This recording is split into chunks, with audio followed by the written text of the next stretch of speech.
Good morning, everybody. Can you hear me? This last song, Amazing Grace, I chose both of the last songs, but I chose this last song. It's one of my favorites because it was written by a man called William Wilberforce. He was an Englishman, and he lived in a time when ships were going to Africa and picking the natives up and taking them to the Caribbean and the Americas to work as slaves. And because he had a really beautiful relationship with God, he realized this was not right, and he campaigned against it. And it's because of this one Englishman that actually slavery got stopped.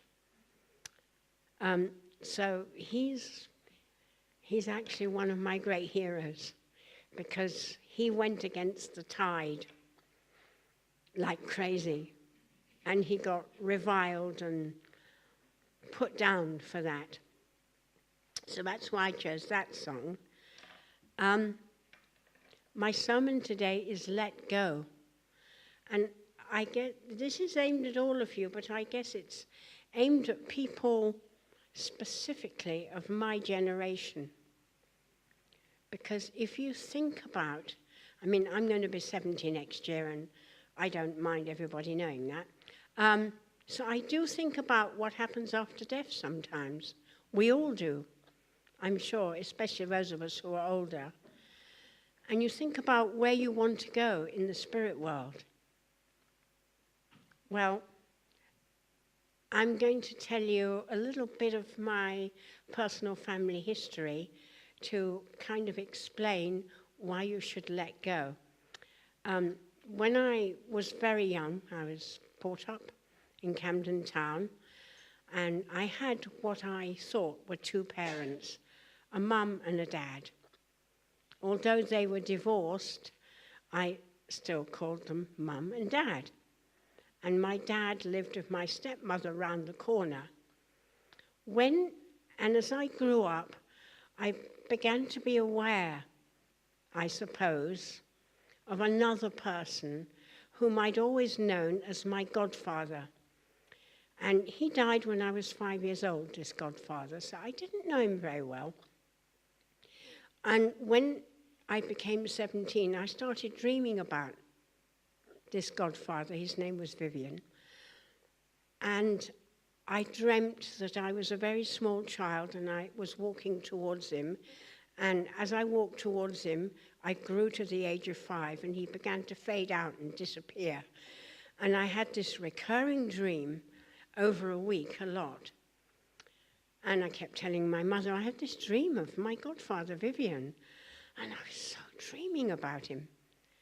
And she said, okay, let's sit down. I have something to tell you. Now, I don't know if you know, some of you know, but 17-year-olds are full of funny feelings and emotions and hormones and everything else. And what she told me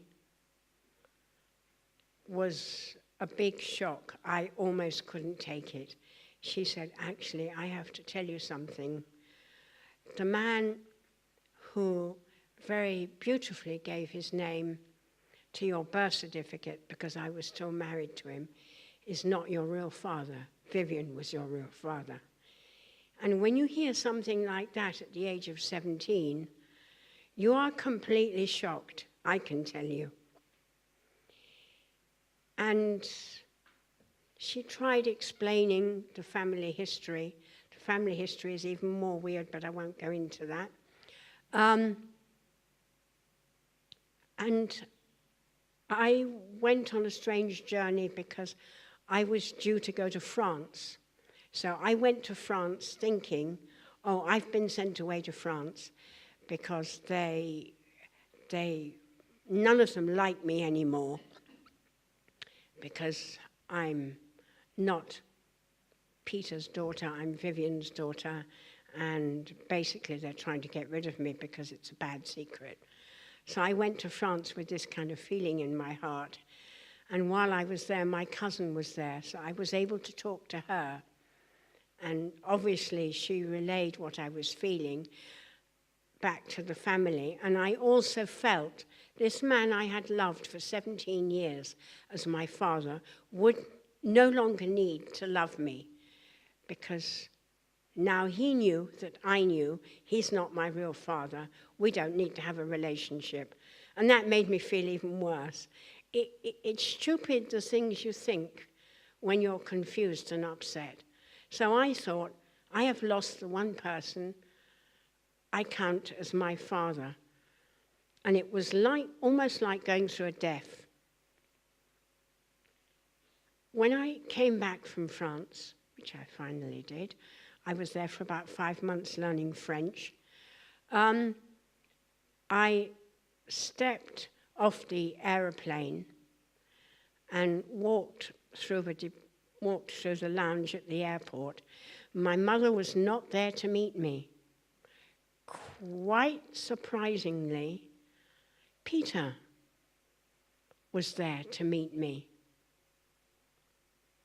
And I thought, why has he come to meet me? Doesn't he know he's not my dad? And doesn't he know I know this? And the first thing he did was embrace me for about 5 minutes. And he said, I gave you my name on your birth certificate. I brought you up as my daughter, and don't ever think that you are not, because I love you so much. And this was really beautiful to hear.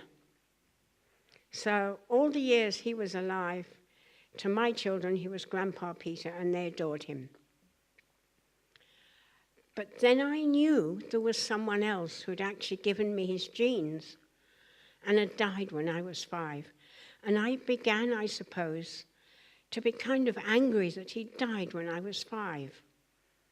Only I didn't realize how bad the feelings were, because I took them and stuffed them inside and didn't want to look at them, right?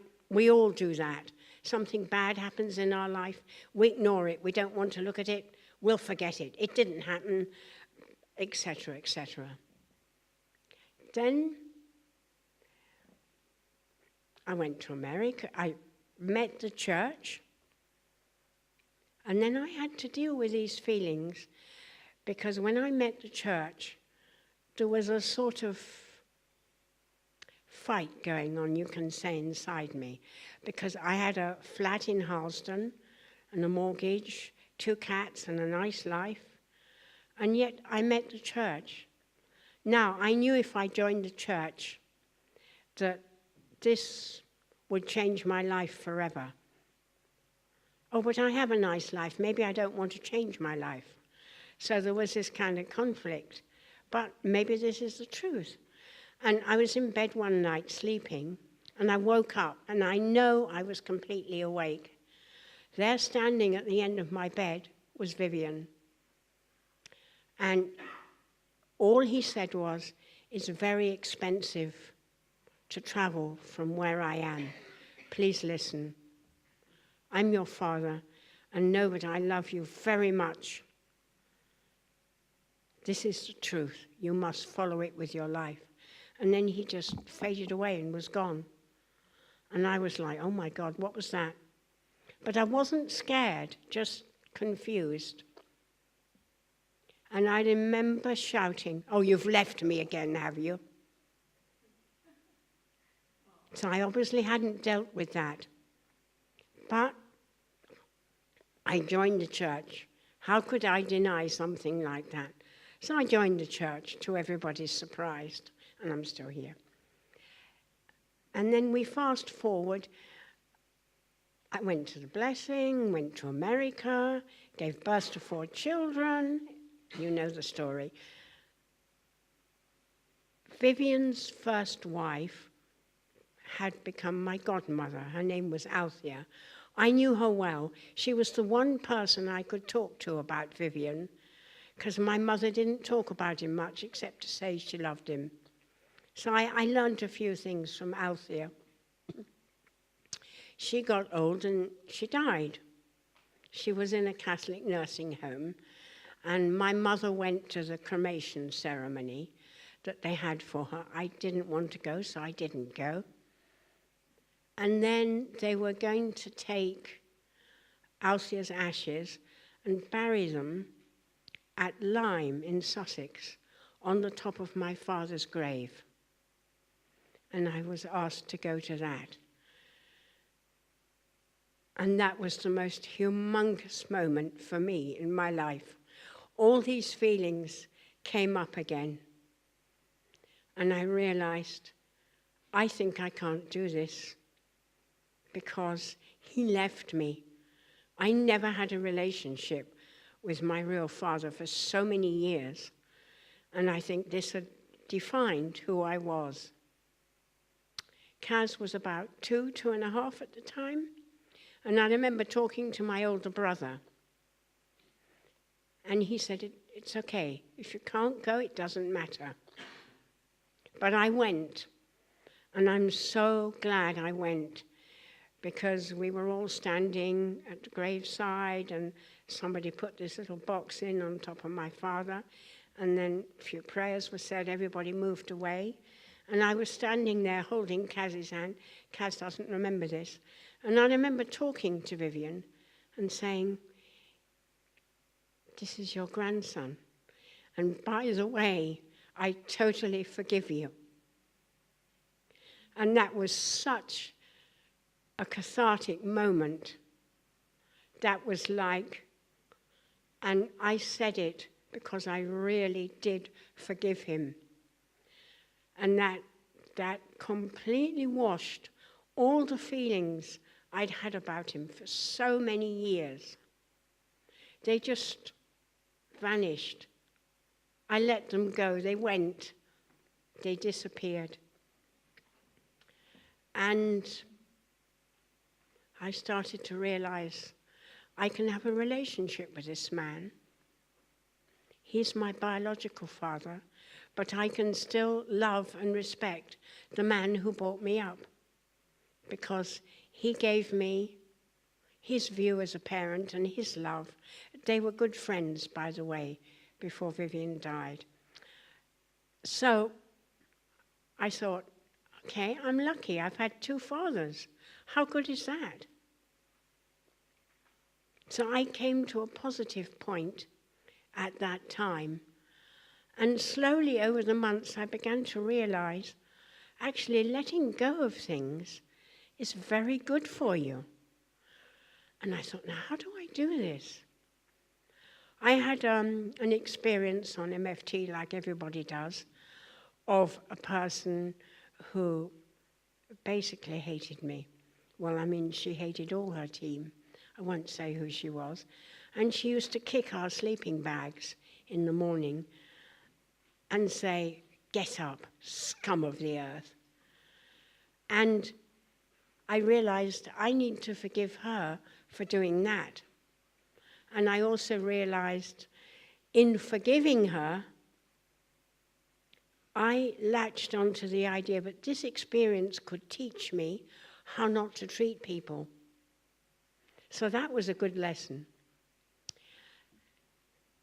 And there have been other instances in my life when I've had to kind of go inside and pull out a feeling and look at it and deal with it. We all have resentments. We all have bad feelings from our past lives. Lives are never perfect. But you know, if you don't deal with these feelings, what do you do with them? You take them to spirit world. And what happens there? They drag you down. And you will not go to this beautiful place that Father talks of. And even among people who are married, some resentments and feeling can come, I can honestly say, because I've had those as well. And I can honestly, truly say that the moment I let them go, and I can pray for my other half and forgive him for whatever has gone on between us, and recognize that some of it is my fault, our relationship started to get really sweet. And now we're truly in love again. So, and also, if you don't do this in your married life, you're going to end up living with this man or woman that you have resentments to for eternity. And your feeling will drag you down, and your relationship to him or her will drag them down as well. Now, how do you get rid of these feelings? I can only explain how I did it, which is to forgive the cause of the feeling. To truly forgive someone for whatever it is they have done against you is really amazing, because the relationship you then get to that person is very beautiful. Because suddenly there are no barriers, there are no feelings between you, and the relationship is much more open and genuine. If you keep these resentments inside you, you become sour and bitter, and every time you think of a person, you open your mouth and all you do is you hate them and badmouth them in front of other people. And then you drag yourself down to a level you don't want to be. So you need to think and to reach. And the other thing is, I can say on this journey that I've been taken, God has been right by my side every step of the way. When he realized what I was trying to do, he said, okay, take my hand, I'm coming with you. And I go in the garden to pray because I'm closer to God in the garden than anywhere else. I think it has to do with my love of flowers and nature. So I go in the garden and I talk to him. And sometimes it's difficult to pray. Cardinal Basil Hume, who is the leader of the Catholic Church, I have a little thing he wrote, and it was quoted on a bookmark I've got. It's difficult to pray, so don't. Just start a conversation with God. Just say, hello God, how are you today? And then see what happens next. So sometimes when I can't pray, I just walk in the garden and say, look God, there's a flower. Isn't it beautiful? And that makes me feel better, just talking to God without the massive deepness of prayers. Prayers don't have to be always deep. And interestingly, when my mother died, she said to me, because she had cancer, liver cancer, and she knew she was going, and she said, I'm 82, I've had a good life, and I don't want anybody to cry, and I don't want any chemotherapy or intervention. And then she said something that I now understand, having been on this journey. I have no regrets.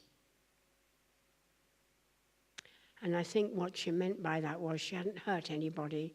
She hadn't left anything undone or unfinished. And I want to come to the point where I have no regrets, so that I can go to the spirit world in 10, 15, 20 years with no regrets. Because then I know I am promised by God a beautiful place in the spirit world to be with true parents. If I let the bad, negative feelings I've had define me, I'm not going to get there, am I? I'm going to be stuck somewhere in the mud with all the poor souls. And I suppose, because I'm going to be 70 next year, I think more about dying than I used to. Also, my brother, he was older than me, but he died when he was just 65. In the first place, he had high blood pressure. He didn't take care of it. He had a stroke, and he got disabled down one side. And then I think because of the stroke, he got bowel cancer. somehow that all interrelated. And he took all the chemotherapy going, but he still died. And I remember when he died, I was so angry because I felt he'd been taken away too young. Growing up, he was my best friend, my go-to person for problems, my confidant, my wonderful older brother. I adored him. But then I remembered, I'm trying. So I thought, okay, even if I feel angry, I'll go in the garden. I went in the garden and I said to God, I feel so angry because you let my brother die. And then almost immediately after I went, I'm sorry, God, but that's the way I feel. And I felt like, okay, I've given this feeling to God, now I have to take it out of myself and look at it. So I looked at it and I thought, this is a silly thing to feel. If his time came, his time came. I can't hang on to people. So I said, okay, God, help me with this feeling because I don't want to have it. And I managed somehow not to have this feeling anymore. I started to pray for my brother because he had a humanist funeral and he wrote a letter to all of us. And he said, I don't believe in life after death, as you know, but if I go somewhere beautiful after I'm dead, I'll let you know. So I thought, okay, I know he's gone somewhere beautiful. He was a good person. And now he's laughing in heaven for what he wrote. And I began to feel, and I realized I can still love him. I can still remember him. He was an artist. He was an illustrator, and I have some of his pictures hanging up in my house. And I realized, yeah, I can still love him. I can still have a relationship with him on a spiritual level. He didn't die. His spirit is somewhere out there. I'll see him again when I die. But it is very difficult to get rid of some of these feelings, I know. It can be really... It can weigh you down so much. Resentments for things in the past, for things your family do that aren't right. My family looked on the outside like a really nice family, and it was, but there were certain events in my family that were not quite right. And, you know, it's been difficult, but I've managed to forgive the people. And I think through that, I've become a different person over the years because my past experiences don't define me anymore, don't hold me down. I'm not saying I'm better than I was because I don't think I am. I'm still untidy, I'm still late, I'm still the person I used to be. But I'm different in some ways. I have different emotions, and I have the ability to love more because I don't have these feelings of resentment. They're very negative, and you should get rid of them because although you don't realize it, they're actually harming you. They're like battery acid. They're eating you from the inside out. They're really bad. And I didn't realize until I started on the journey to get rid of them just how destructive they had been. I visited parts of my soul that I hadn't seen in years that were really corroded. And I thought, wow, those feelings have been doing this to me, and I have that negative emotion, this negative emotion, and oh boy. But if I were to be hit tomorrow by a number 9 bus, I wouldn't take any of those things with me because I've let go. I've given them away. And the person you give them to ultimately is God. He will take them from you. If you feel oh my goodness, I can't do this, the best thing to do is to find a friend, find a loved one, find somebody to talk to, and go on this journey together. I chose to go on the journey just with God because I didn't think my other half would be able to cope with. If I told him all my feelings, he'd get crushed, and I didn't want to crush him. But ultimately, you can't crush God. So ultimately, if you give your feelings to God, He will dissolve them. He'll take them away. And I spoke recently with my sister, who's 3 years older than me, about what I'd done. And even though she doesn't go to church, or we all used to go to church when we were little, she kind of understood. And, you know, she understood that it had been, and she said, yeah, I could see you were happier, but didn't know why. And I said, that's why, because I've taken the battery acid out from inside me and poured it away. God's taken it somewhere. It no longer belongs to me. I'm not revisiting it. Because when you have these experiences and you march on and you think, oh, life's wonderful, but they're still tucked away inside you where you don't see them. Life is not wonderful. I had an experience when my mother died. Now, I had 3 months with her after her diagnosis before she died. And Monday to Friday, I had the privilege, while she was dying, to go to her house while the kids were at school and cook her lunch.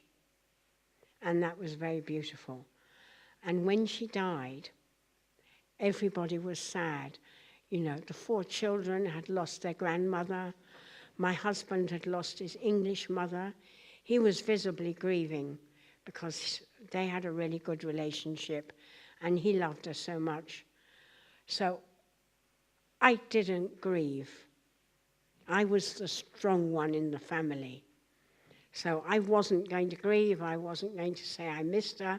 I wasn't going to cry. Bad mistake. She died 3 days after Christmas. And by April, when we buried her ashes in the family plot in Sussex, I had horrendous health problems. I had allergies and asthma and things I'd never had before. And I didn't know why. And my stepmother and my dad Peter were there, and my stepmother said, you haven't grieved. The stress of grieving has made you sick. You need to recognize how much you're missing your mother. And I did after that, but the health problems stayed with me, unfortunately. So again, if somebody dies in your family, it's not wrong to recognize how much you are missing them. You have to grieve, you have to deal with that grief, and then you have to let it go. Now, when my father died, Peter, my second father died, Peter, I lay on the sofa and cried my eyes out. My husband had to cook dinner. At that time, we had some missionaries, Japanese missionaries, staying with us. And he had to cook, after the funeral, he had to cook dinner for everybody because I was rendered totally incapable. The grief just washed over me. I was beside myself because I loved this man. And he kept bringing things out of the freezer. How do I cook this? How many minutes for this? And he managed to cook dinner. He's amazing, you know. When I'm troubled or I'm sick, he's just amazing. So I didn't get more sick after Dad died. And then there came the point, which is the last bit, there came the point when we were all talking around this is called the wisdom of children. We were all, this was before Peter died, we were talking around the table, and my husband happened to say, "Oh, which father are you talking about?" And Ilsung at that time was a teenager, and he went, "What? Which father? What's going on?" So I thought, okay, I have to have a difficult conversation with the children. So I told the children, actually, I have two fathers because, and I explained. And after some thoughtful moments and taking it in and digesting it, Ilsung said, "You know what? I don't think we should tell Grandpa Peter that we know that Grandpa Vivian was our real grandfather, because he will be upset and hurt. We love him so much, we're not going to say anything."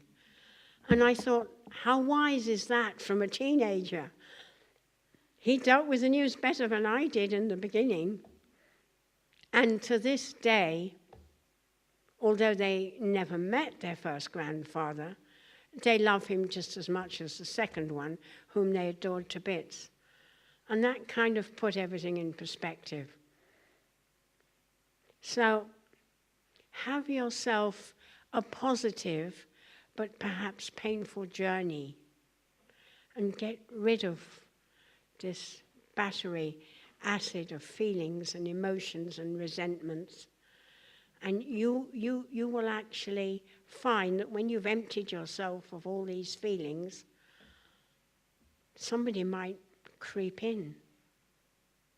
I found every time I got rid of a feeling or an emotion, there was a bit of space left, and it got filled by God's love. So if you can get rid of these things, you'll be surprised who'll fill the gap. Anyway, please join me in prayer. Beloved Heavenly Father, we love you so much, and we're so grateful that you come on journeys with us. No matter how painful our journeys, we know that you're there with us and that you're encouraging us all the way. Father, please take everybody's hand today. From this day forward, walk with them and share your love with them, and they will share their love with you. Father, thank you very much. This I report and pray in the name of the Sato family, Arju.